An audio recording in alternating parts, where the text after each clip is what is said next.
Hello and welcome to ADHD Field Crafts. My name is Kelly. I am a pet parent with ADHD and a tendency to hyperfixate on crafts. I don't know why fixate is so hard to say sometimes. Today we are going to start the first of a 3-part adventure.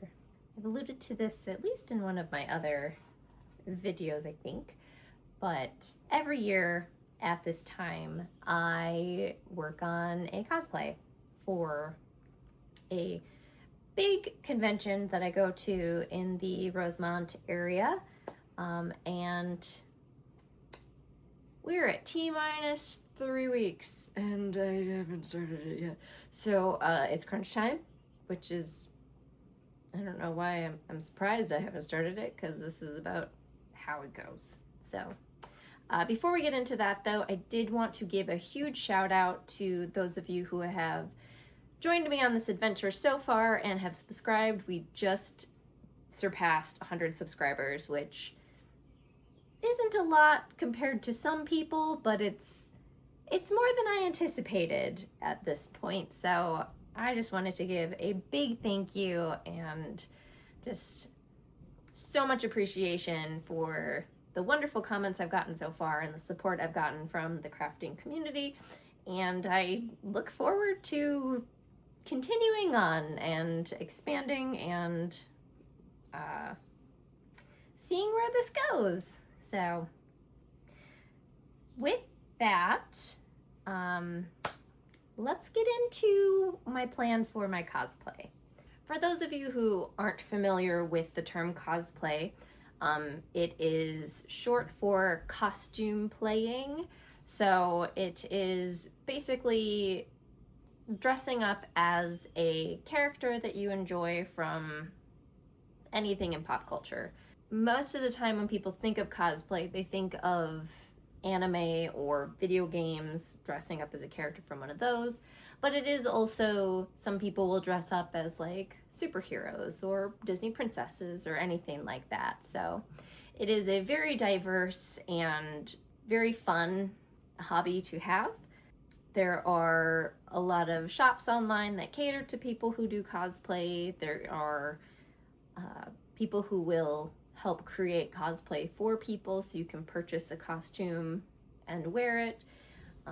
There's no right or wrong way to cosplay.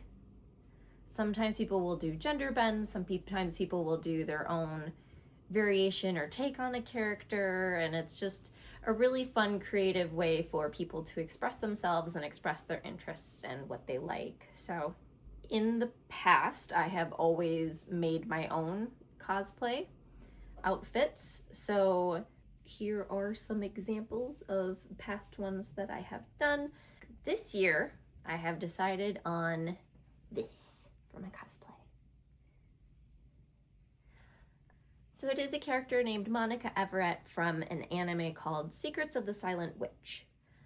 She is a witch, sorceress type person who is so debilitatingly shy that the only way for her to be able to succeed with magic, which requires verbal chanting, is to teach herself how to silently chant the spells in her head, and became the only person in her world capable of doing that. And she is so OP and so amazing and so adorable and so fun.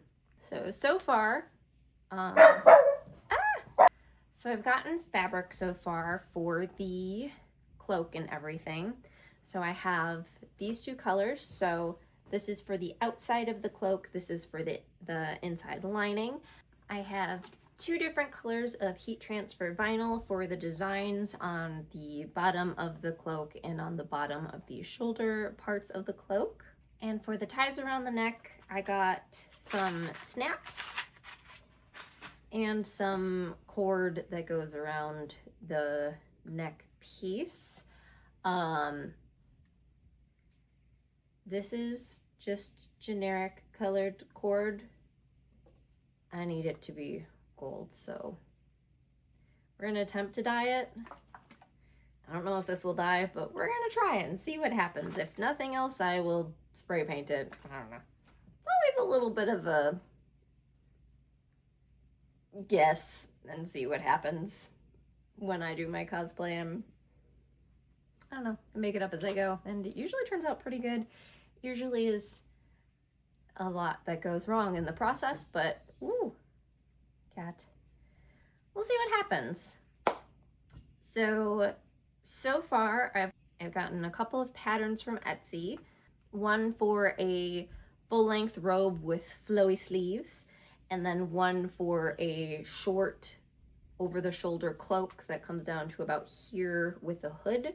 So I'm going to combine those two patterns to try to make Monica's sorcerer cloak. And then, time permitting, I will attempt to make her staff.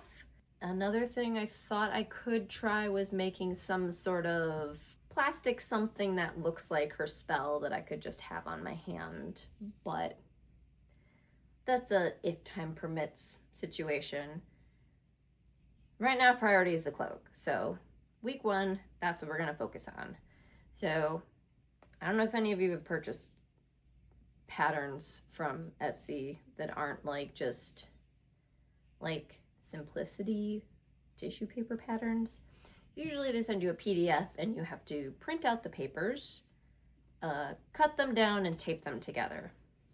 So that's what I have. So the shoulder length cape I think is like 15-ish pages. The full length cloak is 107 pages, so that's a whole day on its own getting that set up. So first things first, trimming the papers, taping them together, and going. Cutting out the pieces. I also have to wash my fabric and iron it so it's flat, and then work on pinning. So that is next steps. Let's go. The first step we have to do once everything is washed is get it ironed so it's nice and smooth. There are 4 yards of each color, so it did take quite a long time to iron it, and unfortunately it also touched the ground, so it is covered in hair. So it took several sheets of the sticky roll to get all of the hair off, but once it's nice and clean, we got our colors ready to go. Alright, we got our thick packet of 107 pages that should go from this to this. Let's see how it works. This is one of those times when I'm very glad that I purchased something in the past that I didn't know if I'd have a use for, because hey, look at that. I've got a use for this little paper slicer I have. So there are 12 rows of sheets that need to be trimmed down and taped together. I am slicing 3 pages at a time. We're going to cut all the tops off first. Once that's done, we're going to swap over and cut the right side off of everything. So in the end, there will be overlapping parts for the tops and the bottoms, and then the left and right sides, so we can line up the dotted lines and get everything taped together so that the patterns, the markings on the patterns line up nicely. There's a little wire in the middle that I'm using to line up on the dotted lines. And here we have our 12 rows of paper, all nice and ready to line up and tape together. It is quite the pile. I didn't record the part where we tape all of the rows together, but that was the pile of everything in strips, and now we're taking the strips and lining them up with the rows above and below. And once that's finished, we will have our completed pieces that are ready to be cut out. Look at this smooth transition. and they are all ready to pin to the fabric. So here I have all of the pieces pinned in place, and I'm cutting them out with my fancy new rotary cutter that I got when I went to pick up some extra fabric because I didn't get enough. So I had to go back and get a couple more yards, but that's good because I got my rotary cutter. And then when I was cutting the second piece right here, I rolled over a pin and damaged my brand new rotary cutter. So now when I cut, you'll see that it doesn't completely cut smooth, and I have to go back and snip little threads that get skipped. Very frustrating. So now I'm attempting to transfer all of the tailor markings from the pattern onto the fabric. It's a little slow going because my chalk is not super pointy. By the time I got to the black fabric, I did find my actual chalk pencil, which helped me make clearer markings, but in the meantime, this is what we got to work with. So it is what it is. It worked out well enough. And I'm just going to pin the spots together that I will be using for making the darts on the sides for the front pieces and on the shoulders for the back pieces. Welcome to the magic machine, aka the sewing machine. Notice my fancy stickers all over it because I love stickers. First step is to thread my bobbin, so getting that all ready here. Once that's finished, we're gonna take that off and then we will thread through the machine and into the needle, and we will be ready to rock and roll for our first stitching.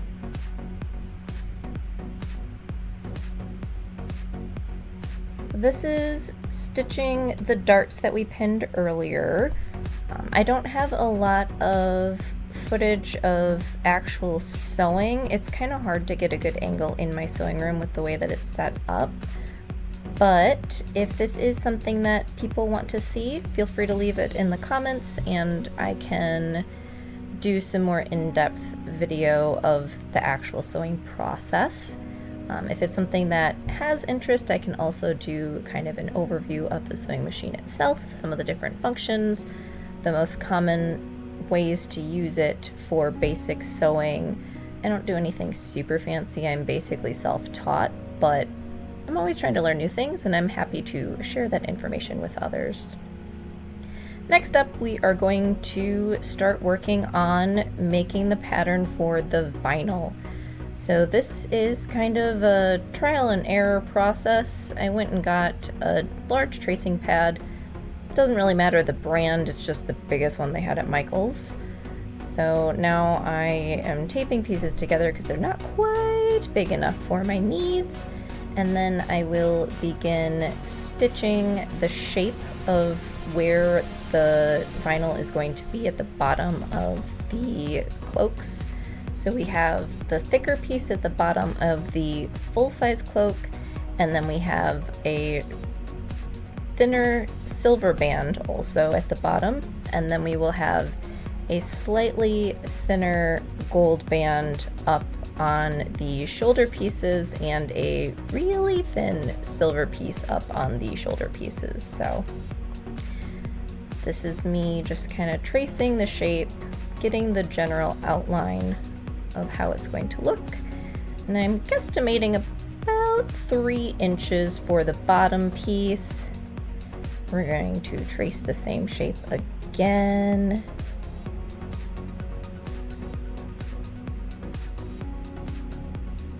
And then guesstimating about a 1/2 inch for the silver piece. So for these, when I'm working on them, there is a separate front and back piece for the bottom of the full length cloak and the shoulder cloak.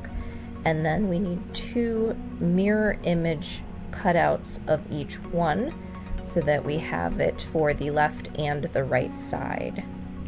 The nice thing with the tracing paper is it should be exactly the same, so we can just flip it over once it's cut out and it should be able to work for both pieces. Alright, tracing paper is finished. for the gold and silver bits. So you have the thicker bottom portions for the bottom of the cloak with the gold and the silver, front and back. And then we have the bottom portions of the shoulder length cloak part for the front and the back for the gold and the silver that are skinnier. And then they will have a triangular pattern cut out, so the black will show through in this middle V part. So we have just a little cutout tracer portion that we can use to remove that V part before ironing that on, so that you'll be able to see the black on that. So let's get this cut out of the vinyl and see if we can get it attached to the fabric so we can stitch it all together. So the goal now is to get as much as we can on these pieces of vinyl. I have 2 full gold sheets that we can use. So if we can fit half on each sheet, we should be in good shape. And look at that magical transition. So things are cut out now, and now there's 2 sets of each. All right, so we're going to attempt to stick on the heat transfer vinyl now. I've been avoiding this step because I don't know why. The last time I tried to use this, it didn't go very well. So I've been avoiding it, but we got to do it because I can't put any more of this together until I have it on. So looking at the instructions, we're ignoring the stuff about the cutting because I don't have an actual Cricut or anything. I just cut it by hand. So place design on desired surface, carrier sheet side up. I think that's this shiny bit on the top, and then the bottom side is a little more rough, and that's the actual like glue for it to stick down. Cover with parchment paper. We got our parchment paper, and then press at 290 degrees Fahrenheit to 315 degrees Fahrenheit for 30 seconds. My iron does not have any actual temperatures. It just has the type of fabric. So I went online to try to find a manual, and supposedly the silk wool setting is supposed to be, I think, 275 to 350. So we're gonna put it at that setting and hope it works okay. Turned off the steam because we don't need steam for this. And yeah, let's press it for 30 seconds and see what happens.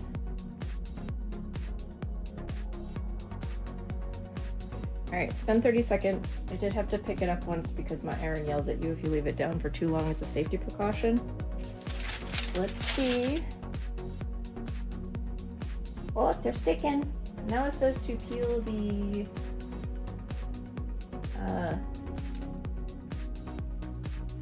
carrier stuff off while it's still warm. Let me get my little weeder deal and see if I can.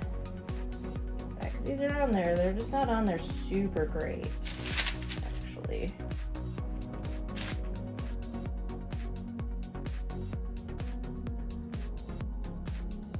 I need to figure out how to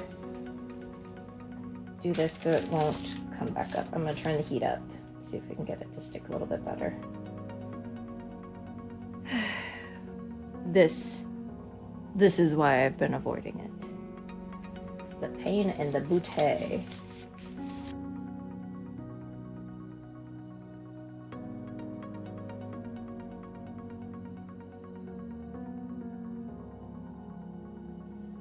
All right. It's not terrible. So the gold got a little wrinkled, but the gray looks pretty good. So yeah, all right. I think I'm comfortable with that. We're gonna attempt to do the big ones. Wish me luck. Okay. I I have to say the vinyl transfer process didn't go too bad.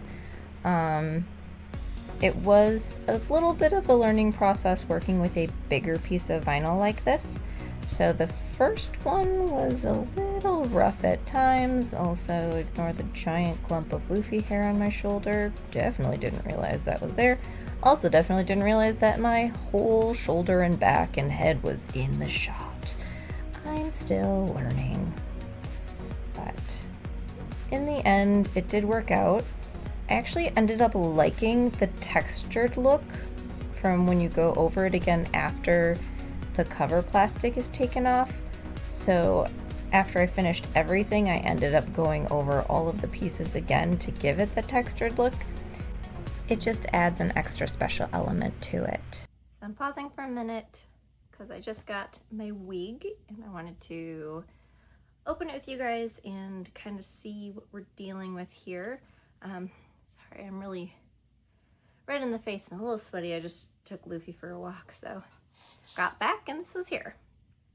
So I ordered this from a shop called Coolia. Came in this cute box here. It is specifically a cosplay wig company. I've never ordered from them before.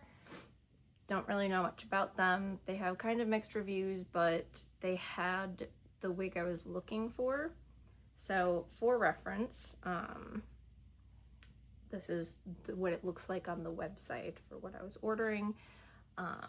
So let's open it up and see how it looks.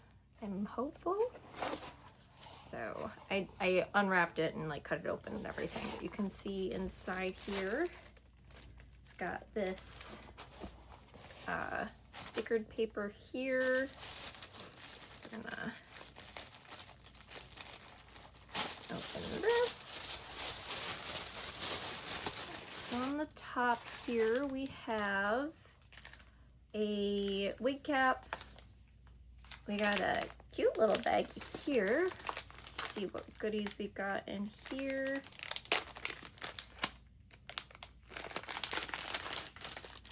What are you? Woo! Her thing's falling out. Alright, so we got, how cute. We got a bunch of just clear little rubber bands for securing your hair. Put those right back in there so Kyo doesn't eat them. We got this cute little camera charm. Don't know why, but it's cute. There is a little happy smile hand mirror. And let's quick look at it. Oh. On the back it says Coolia, and then it has their little logo, which is Live, Laugh, Love, and Cosplay. Cute.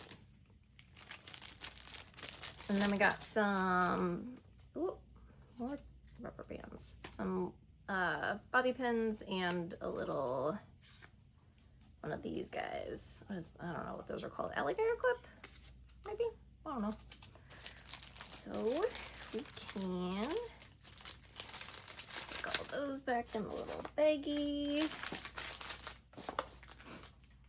There is a little sheet on kind of how to take care of your wig, styling your wig.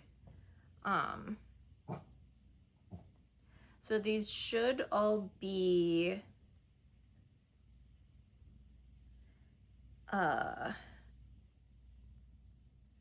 heat safe wigs. All right, and we have our wig. All right. So the back here says character, Monica Everett. It looks like the correct color hair. To make cosplay as simple as breathing. Please check and confirm the package is intact before unpacking. Return refilled. Exchange is not eligible after unpacking unless there is a quality issue.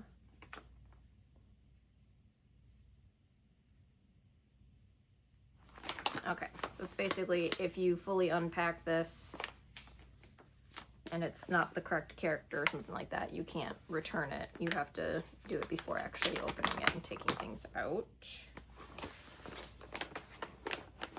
Let's see what we got here. Okay. All right, so they have a little plastic tag attached to the wig itself that you have to remove to wear it, and then if that's removed, it's no longer refundable. So let's see what she looks like. That is okay.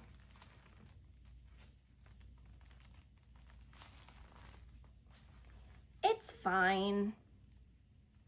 It's not worth what I paid for it, and it does not look like the picture. They just put 2 tiny little braids down the sides and have some hair loose in the front. That I could have done that myself. And then there's this little piece here,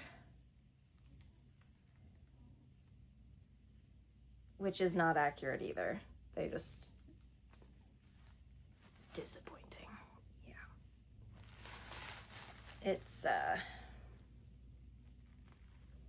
It's not the worst it could be, but it's also not the best.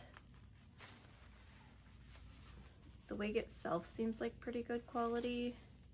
Well, that's interesting. So they have, so one thing that is a bonus on this one is they have like this silicone piece right here that the hair is stitched through. So it legitimately looks like, ooh, let's get that focused. It looks like scalp. So that it looks like you actually have skin where it's parted and everything. So that's, the shape in the front part here is nice. This is supposed to be like this long, because she's just supposed to have this little curly Q that sticks up like this, so that should have been trimmed. Yeah, I don't know.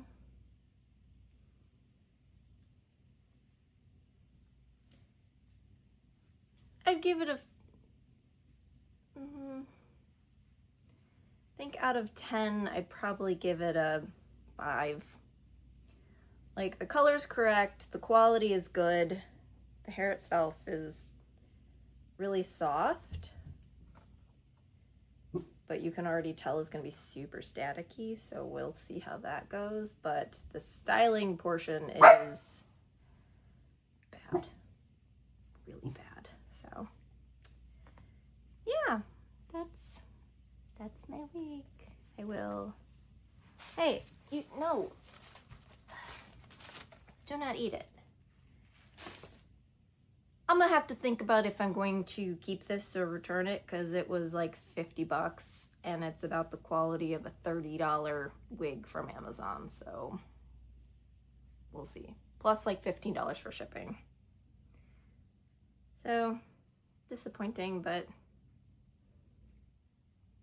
I kind of knew that was a possibility going into it, so I am glad that it's curly though. That's nice. The curl looks really good. But maybe once I get it on and try it, it'll be better, but we'll see. Anyway, I'll pack this back up and get back to crafting. I didn't record myself doing the final vinyl pieces on the shoulder part, but here you can see the finished product. I'm really happy with how they turned out. The diamond parts here turned out way better than I was expecting. I think they ended up perfect. That's all I have for week 1 of my chaotic cosplay creations. Please come back next week to join me for part 2. Thank you, everyone. Bye-bye.